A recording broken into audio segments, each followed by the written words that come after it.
ครับทักทายสบายดีเด้สอบายดีโดยหยังกินข้าวแม่แกงเห็ดพ่อแม่พี่น้องแกงเห็ดปวกแกงเห็ดปวกเห็ดละโงกหน่อไม้ต้มซื้อเอานำยายแก้วมื้อนั้นแหละยังบ่เบิดฉะนั้นว่าสิแกงกับหรือแกงฉะนั้นมาแต่หาเห็ดปวกพ่อแม่พี่น้องโอเคสบายดีเด้อ สบายดีไปอยู่ทางพี่แม่มันจังอันนั้นเจ๊อยู่ ก็แจ้งเอามา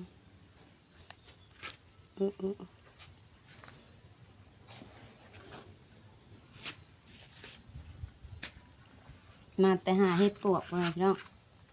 นางไปเลาะหาผู้เดียวมันบ่ได้แต่นี่เลยเห็ดปวกค่ะเอิดปะทีเข่านะ เต็มกระตา เต็มกระตา โอ้ยกองสั่นบักเฮงๆขอโทษขออภัยเด้อพี่น้องเป็นหวัดอีกนะ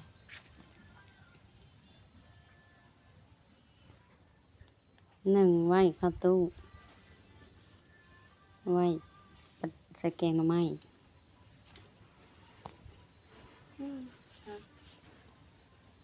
ได้เห็ดหมูเดียวหักบานใช่ปฏิชนะได้ ปฏิชนะได้ที่จูมตัวนี้เลยนี่เห็นจูมมันนี่แหละก็ได้บาน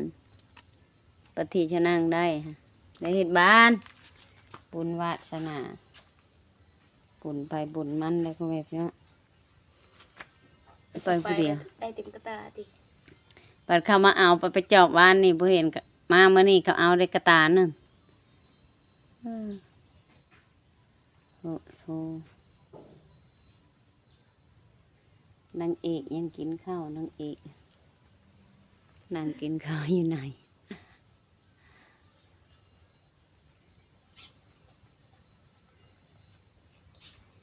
ก็พอได้กินอยู่หากอยากได้แบบอยากขายแบบอยากได้หลายๆแล้วมันบ่ได้อยากได้เงินค่ะมันบ่ได้กินแล้วพอได้กินอยู่ชนะกันพอได้กินชำนี้เลยได้กินเห็ดบาน หนึ่ง ได้กินเห็ดบานพอได้อยู่บ้านนึงพ่อแม่พี่น้องกินแล้วพอได้กินอยู่อยากขายอยากได้เงินแบบเขามันบ่ได้คำบ่ไปหารับจ้างพอ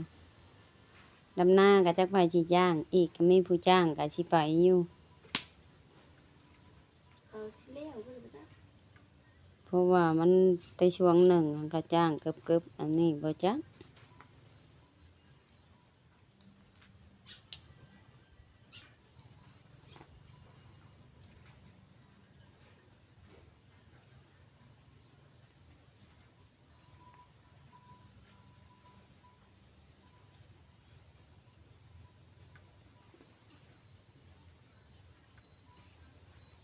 มันน้องม้อยเพิ่นโคตรล่าง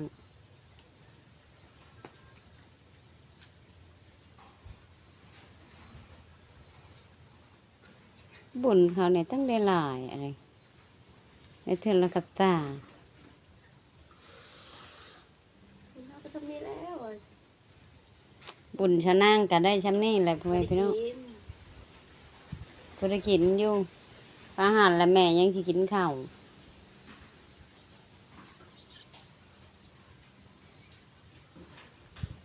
กินแล้วอย่าเก็บเลย กินแล้วอย่าเก็บเข้าตู้ต่ออาหารแล้วค่อยยังสิกินข้าว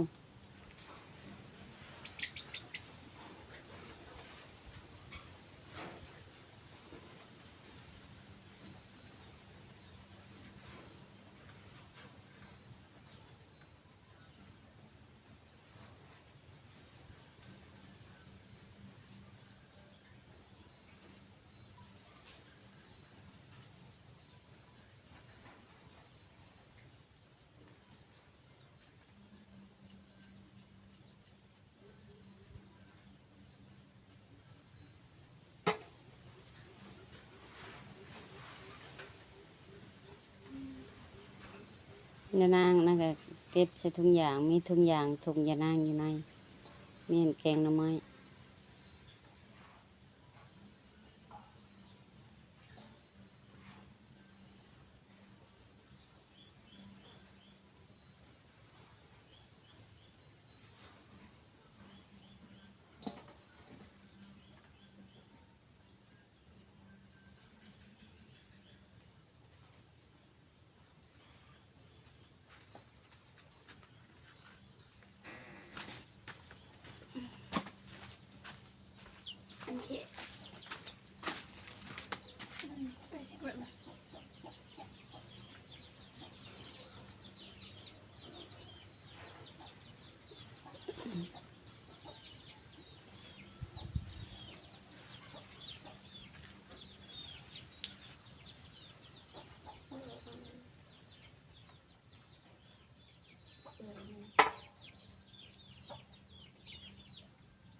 ได้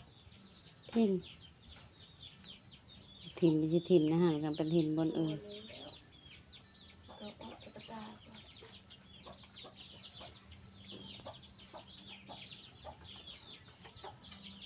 ชักสิไปหาใส่ใจสิได้หลายไปเลาะใส่กับไรเลาะใส่กับไรไปเลาะทางใดนั่งกันนะล่างอ่ะจะนั่งก็สิไปหากินข้าวกินน้ำตรงนี้พี่น้อง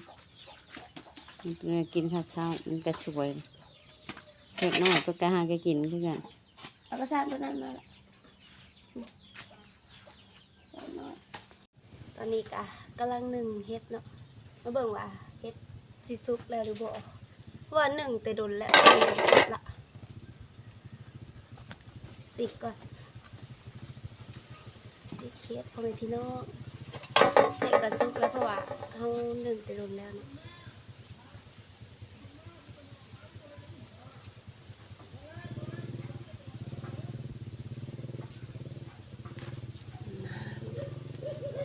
พบกันเลยปัดเฮ็ดซุปเดียวสีถ่ายให้เบิกอีกเนาะเพราะว่า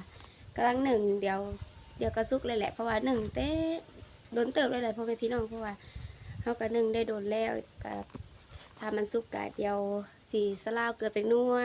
ให้แบบพอแบบมันมีรสชาติหั่นนะเดี๋ยวถ้าไปเบิ่งตอนสลาวเกลือเป็นนัวเลยเนาะตอนนี้ก็สีสลาวเกลือเป็นนัวเนาะหนึ่งพอหนึ่งแล้วมันก็ยุบลง มันยุบลงอันไว้อะเนาะ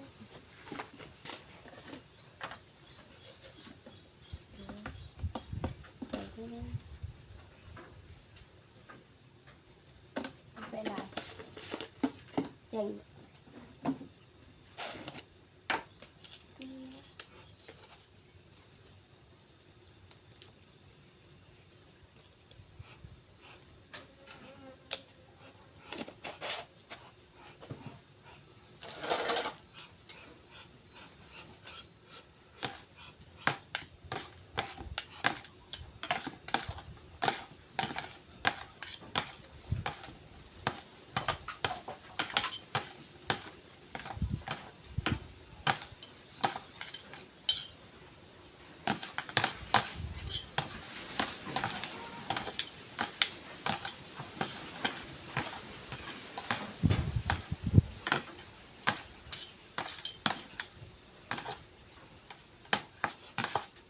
เดียว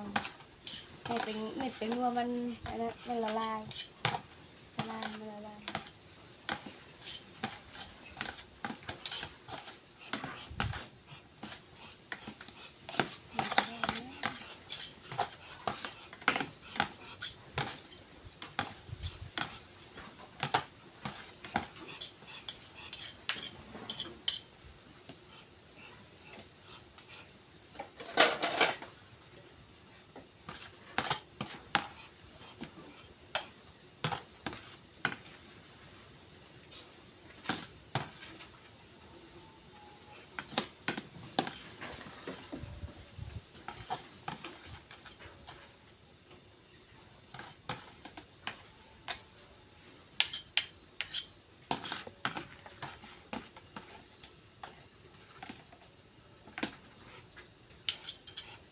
ได้แล้ว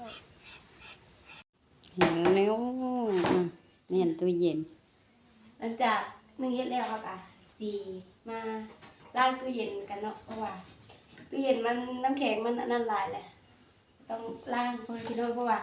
มันแบบถ้าบ่ล้างเลยมันเย็นบ่นะมันเย็นบ่ขาดบ่แน่แล้วเอาออกก่อนน้ำในตู้มีแต่น้ำกิน บ่มีแนวกินว่าสิ บ่มีเรากินมีแต่น้ำ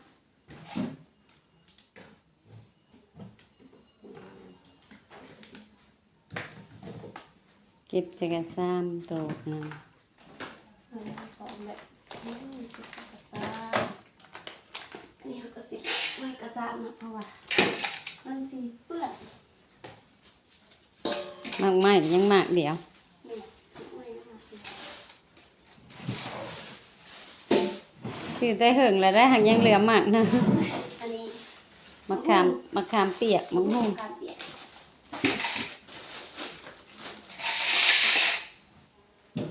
เอาอันนี้ออกมันเปื้อนให้ ตู้เย็นบริล่างได้เหิงเติบแล้ว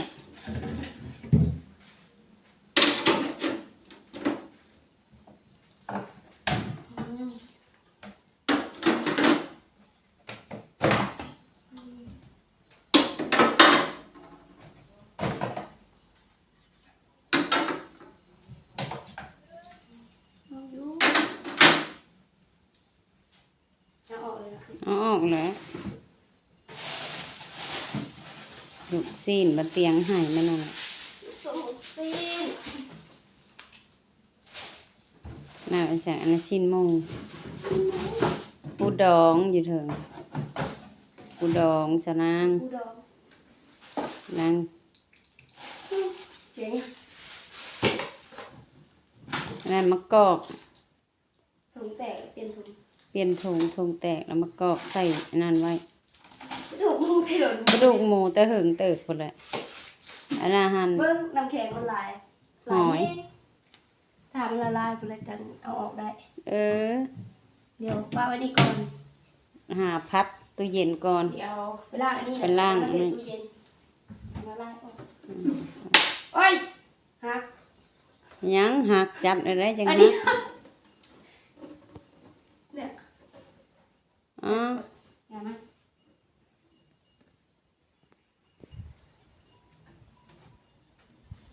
เอาใส่น้ำยา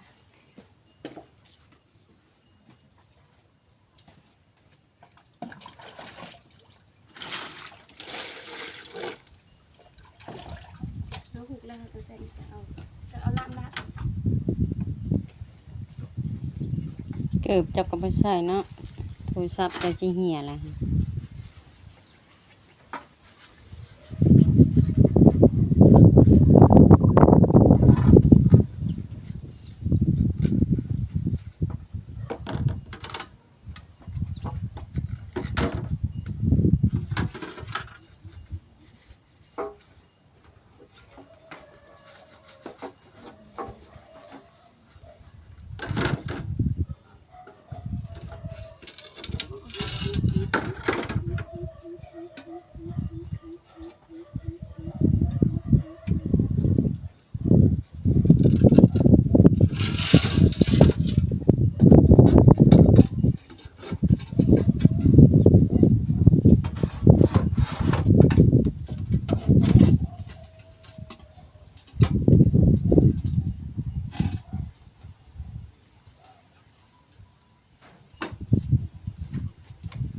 ผ้าเช็ดตู้เย็นอยู่ทางนั่นผ้าสีแดง อุ้ยเด็ก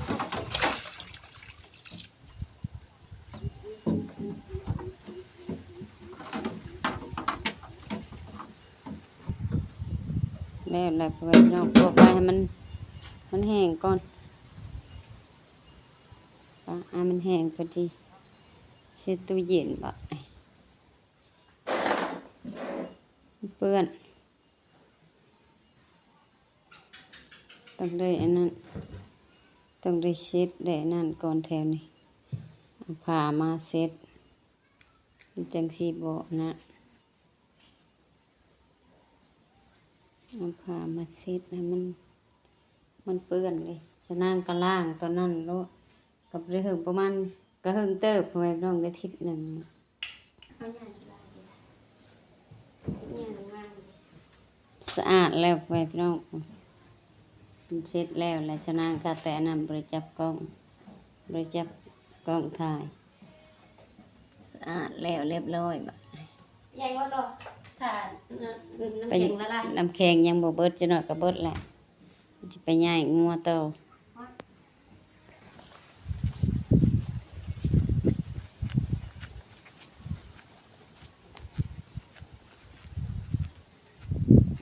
เงินชาวลีพูย่ายยับไปพู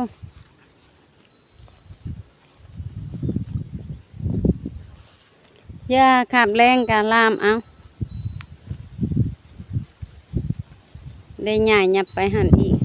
แม่มันก็ย่ายแต่ห่างก็ยับไปหันฉะนางว่ามันมานอ่อนพังเบิงที่แม่นบอกพี่นางเบิงก็คืออยู่พ่อแม่พี่น้องเฮ้ยเฮ้ยเฮ้ยพี่นางเบิงก็คืออยู่ว่ามานอ่อนตัวนี้หันยังตัวนี้ค่ะตัวนี้ยังบ่ทันได้ที่เพราะว่าตัวนี้มันเป็นแม่นางใหญ่เลยผูกแท้หันละ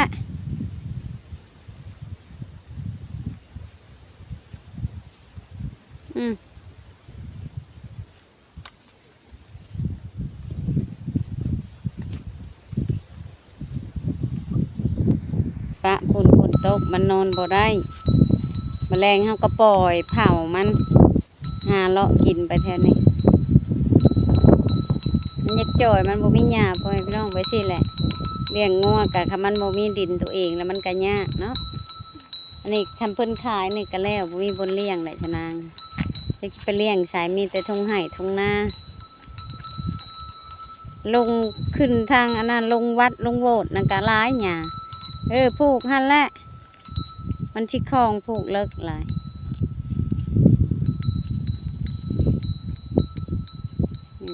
แม่พี่น้องเนาะชะนางก็ได้รับคลิปนี้กันชะนางก็มาถ่ายให้เอฟซีได้เห็นว่าไปยังใดมาจังใดชะนางก็ไปหาเฮ็ดพ่อแม่พี่น้องหาเฮ็ดแล้วก็เลยมาแล้วก็ให้น้องมวยเพิ่น